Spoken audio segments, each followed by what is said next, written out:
Mengingat akhir-akhir ini lagi rame nih bahasan tentang rokok kretek karena film gratis kretek di Netflix lagi naik daun. Makanya hari ini Intan mau ngebahas tentang rokok kretek. Ada satu merek rokok kretek elit di Surabaya, yaitu Jisamsu dari perusahaan Sampurna. Mulai Insinyur Soekarno, Michael Jackson, Muhammad Ali suka banget sama rasanya. Tahu nggak? Pionir dari Jisamsu ini itu dulunya imigran asal Tiongkok yang hidupnya susah banget. Gimana ya ceritanya? Crazy Pur kayak gini bisa punya pabrik tembakau, pabrik rokok yang begitu besar sampai jadi Crazy Rich. Kenapa? Merek rokoknya itu dinamakan Jisamsu. Artinya itu apa? Tajian nih hao, namaku Intan, selamat datang di channel aku, Dynasty. Karena kemarin sudah banyak yang nunggu nih, ini kaos naga Imlek keluaran Intan Dynasty. Ini naganya ngukir pakai kayu karena tahun depan itu naganya naga kayu. Ada cerita loh di balik gambar ini. Kalau teman-teman pengen tahu ceritanya, terus detail kaos ini kayak gimana, ini ya linknya di deskripsi juga sudah Intan taruh. Ada size untuk anak-anak, jadi kalau mau sekeluarga kompakan juga bisa. Selain gambar naga, ada juga yang naganya itu glitter ya. Kalau naga glitter ini tulisannya cuman long, bukan Longnian. Kalau ini kan Longnian nih, ini kan Longnian. Kalau naga glitter cuman tulisan long, jadi bukan kaos spesial Imlek. Tapi kalau teman-teman mau buat Imlek juga nggak apa-apa. Ada juga tokoh-tokoh Samko itu keluar semua. Ada juga Kaisar pertama Tiongkok, Qin Shi Huang, Hakim Pao, Kerasakti. Bisa diorder sebelum 14 Desember di Shopee sama di Tokped. Linknya ada di deskripsi. Okay, let's start! Biasanya nih bisnis dari keluarga itu generasi ketiga sudah keok karena namanya dunia kan berubah terus ya. Nah, Sampurna ini guys, rokok Sampurna ini itu bisa bertahan sampai sekarang. Memang kondisinya itu mengalami pasang surut, tapi nyatanya sampai sekarang masih survive, padahal sudah seabad. Padahal ya, pendiri awalnya itu imigran asal Tiongkok yang miskin banget. Sebelum masuk ke rokoknya, kita kenalan dulu dengan Lim Seng Teh yang merupakan pendiri Sampurna. Lim Seng Teh lahir pada tahun 1893 di Fujian, Tiongkok. Saat Lim Seng Teh berusia 7 tahun, dia diajak ayahnya merantau ke Indonesia bersama kakak perempuannya. Gak lama tiba di Indonesia, ayahnya Lim Seng Teh ini meninggal. Untung saja sebelum si ayah meninggal, Lim Seng Teh ini sudah dititipkan di keluarga yang ada di Bojonegoro. Sama keluarga di Bojonegoro ini, Lim Seng Teh itu diperlakukan dengan baik, bahkan diajari tentang keuangan. Sampai Lim Seng Teh di usia ke-11 tahun, Lim Seng Teh ini memutuskan, aku nggak mau ngerepoti keluargaku lagi, aku kepengen cari duit sendiri buat hidup. Di usia 11 tahun, Lim Seng Teh sudah berjuang memenuhi kebutuhan hidupnya dengan cara jualan makan kecil di dalam gerbong kereta api jurusan Jakarta-Surabaya. Malam-malam Lim Seng Teh itu melompat di kereta api tersebut. Pernah ya, dalam 18 bulan full, Lim Seng Teh itu tidak istirahat. Dia kalau punya waktu luang nih ya, dia gunakan untuk meracik tembakau. Jerih payah Lim Seng Teh ini membuahkan hasil karena saat Lim Seng Teh berusia 13 tahun, dia sudah bisa beli sepeda sendiri yang mana bisa memudahkan dia untuk jualan. Pada tahun 1912 saat Lim Seng Teh berusia 19 tahun, dia menikahi gadis pujaannya yaitu Sim Chiang Nyo. Awalnya keluarganya Chiang Nyo itu nggak setuju dong dia nikah sama Lim Seng Teh karena ya Lim Seng Teh itu dari bibit bebet bobotnya itu tidak bisa dilihat. Udah kerjaan dapatnya sedikit, kerjaannya juga musiman, kadang dapat kadang enggak. keluarganya juga antah berantah gak tahu siapa. Tapi kekuatan cinta itu mempersatukan mereka, dan Chiang Neo ini itu nantinya berperan besar dalam kesuksesan Lim Seng Tae. Kok bisa nonton video ini sampai habis? Pengantin baru ini nih, karena dia tidak berduit nih ya, jadi awalnya tinggal di rumah yang sangat sederhana. Kalau bahasa Jawanya nih ya, rumah gedek. Rumah ini sudah jarang banget ditemui di perkotaan, yang mana dinding dari rumah ini dari anyaman bambu, atapnya itu daun kelapa, konstruksinya itu sederhana banget. Rumah ini kurang safe sih ya, karena dibuat dari bahan-bahan yang mudah kebakar. Nggak lama Lim Seng Tae ini mendapatkan pekerjaan sebagai peracik dan pelinting rokok di perusahaan pabrik rokok Lamongan.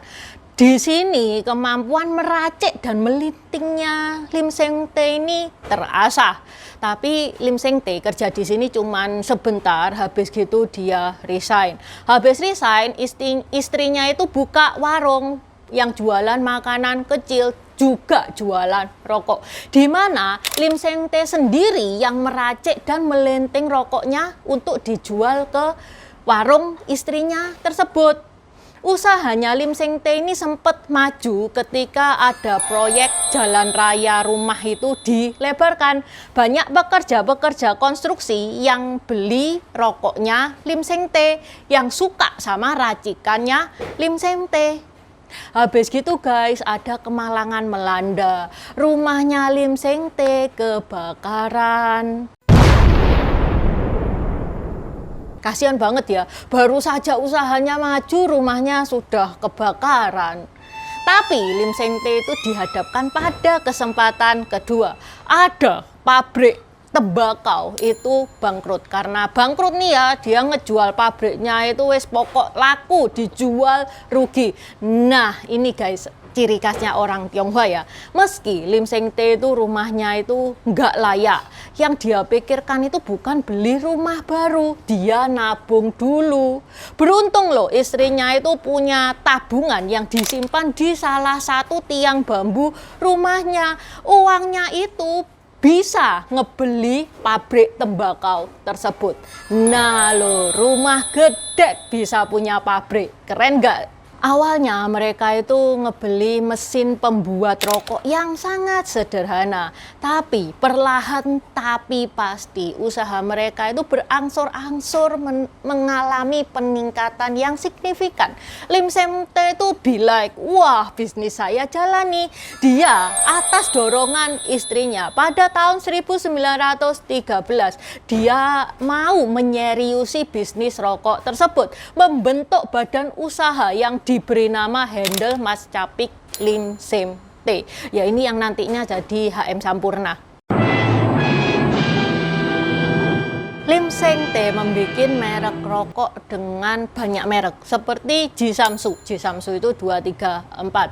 Ada 123, 720, 678 dan jangan lawan. Kenapa kok Lim Seng Tae itu bikinnya banyak banget mereknya? Karena Lim Seng Tae itu pengen masuk dari berbagai segmen pasar, mulai menengah ke bawah sampai masyarakat kelas atas. Dari sekian merek kita fokus ke Jisamsu ya, yang merupakan produk andalannya Lim Seng Tae.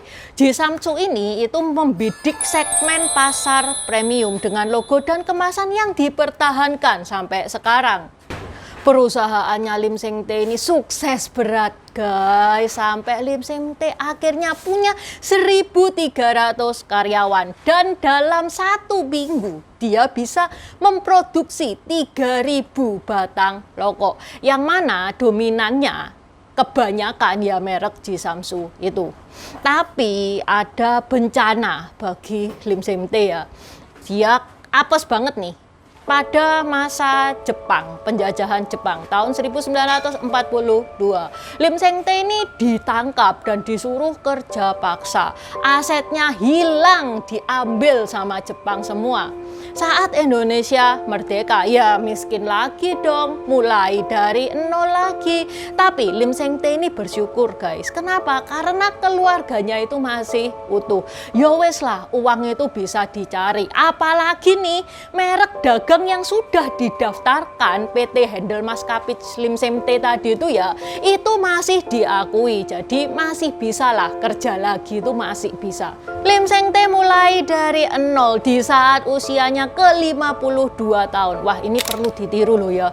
Ini sudah setengah tua, mau menjalani bisnis dari nol. Dan usahanya Lim Seng Teh tidak sia-sia karena berangsur-angsur usahanya itu kembali pulih. Di tahun 1949, karyawan Lim Seng Teh itu mulai meningkat lagi. Produknya kembali merajai pasaran. Pada tahun 1950 itu ada isu komunis yang ngebikin Lim Seng Teh ini nggak akur sama karyawannya. Sehingga sampai Pak Lim Seng Teh meninggal di tahun 1956, dia tidak pernah mengunjungi pabriknya.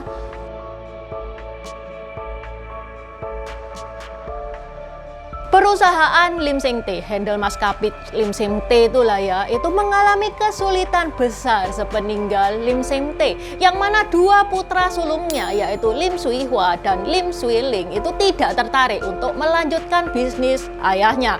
Lim Swee Hua itu membuka usaha tembakau dan Lim Swee Ling itu juga membuka pabrik rokok dengan merek Panamas di Denpasar yang produksinya itu ikut menggerogoti pasar Jisamsunya Lim Seng Teh itu di Jawa Timur. Khawatir akan perusahaan ayahnya nih ya, akhirnya Lim Swee Hua, si kakak, menghubungi adiknya Lim Swee Ling. Ini loh, perusahaannya papa ini urusan daripada sekarat, eman-eman ini peninggalannya papa. Lim Swee Ling ini setuju. Mereka berdua mencoba menghidupkan kembali perusahaan Handel Maskapit Lim Seng Teh tersebut, dan ini adalah titik awal kebangkitan HM Sampurna. Perseroan didirikan pada tahun 1963, kemudian mengganti namanya dari Handel Maskapit Lim Seng Teh menjadi PT HM Sampurna.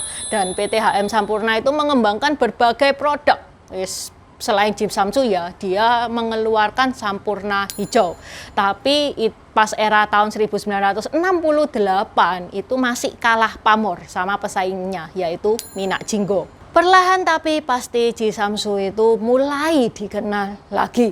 Pada tahun 1971, Jisamsu itu mulai diekspor ke berbagai negara di seluruh dunia. Sampai ya Jisamsu itu menjadi rokok kretek yang sukses banget di dalam dan luar negeri. Menurut kemasannya, Jisamsu itu memang terbuat dari tembakau-tembakau terbaik yang terdiri dari tembakau lokal yang didatangkan dari Surabaya, Pasuruan, Madura. Selain itu, Jisamsu juga pakai tembakau Turki dan tembakau Amerika serta cengkeh-cengkeh yang terpilih. Pada tahun 2005, pemilik merek HM Sampurna ini dimiliki oleh perusahaan Amerika Altria Group, yang mana pemilik perusahaan namanya adalah Philip Morris dari USA. Belum ada penjelasan resmi kenapa keluarga Sampurna ini rela melepas bisnis yang sudah dia rintis sejak tahun 1913. Jisamsu memiliki ciri khas 234 yang tertera dalam kemasannya. Kenapa kok 234? 234 itu bahasa Hokkien ya, 2 itu Ji, 3 itu Sam, 4 itu Su. Nah, kalau teman-teman nonton video yang baru Intan bahas minggu lalu tentang angka, di situ Intan bilang kalau 9 adalah angka-angka favorit etnis Tionghoa. Nah, 2, 3, 4 ini kalau dijumlah angkanya 9. Kalau teman-teman pengen tahu angka-angka Tiongkok yang mana yang sial, yang mana yang hoki, ini nih linknya di deskripsi juga sudah Intan taruh. Fun fact ya guys ya, petugas yang ngelenteng rokok Ji Samsu ini itu jumlahnya 234. Tidak boleh kurang, tidak boleh lebih.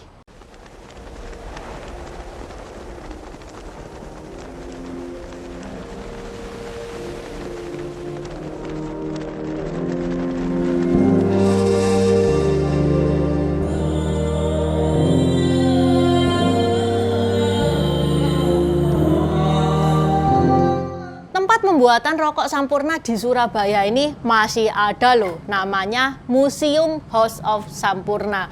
Ini adalah salah satu daya tarik wisatawan yang berkunjung ke Surabaya. Intan pernah ke sini, bagus loh tempatnya, bersih. Museumnya itu ada bahan-bahan pembuat rokok, ada foto-foto sejarah, ada kendaraan antik. Di sana juga ada kafenya. Tak saranin ya teman-teman kalau ke Surabaya disempetin mampir ke Museum House of Sampurna ini, gratis kok. Kecuali kalau teman-teman beli makan dan minum di kafenya itu baru bayar. Oke, sampai di sini dulu bahasan Intan hari ini. Buat subscriber baru, selamat datang. Terima kasih sudah menonton videonya Intan sampai habis. Intan sarankan buat teman-teman yang baru bergabung untuk nonton videonya Intan tentang pergantian dari dynasty ke dynasty. Ini nih videonya. Di deskripsi juga sudah Intan taruh, karena di video pergantian dynasty itu adalah basic dari semua videonya Intan. Itu yang pertama. Yang kedua, video pergantian dari dynasty ke dynasty ini bakal sangat membantu teman-teman kalau misalkan teman-teman itu nonton film-film Tiongkok yang kuno-kuno itu bakal sangat membantu banget, karena film-film Tiongkok itu nggak menceritakan secara jelas background kayak gimana. Terima kasih udah nonton channel ini sampai habis. Dukung aku terus berkarya dengan klik subscribe dan bunyikan lonceng di bawah ya guys.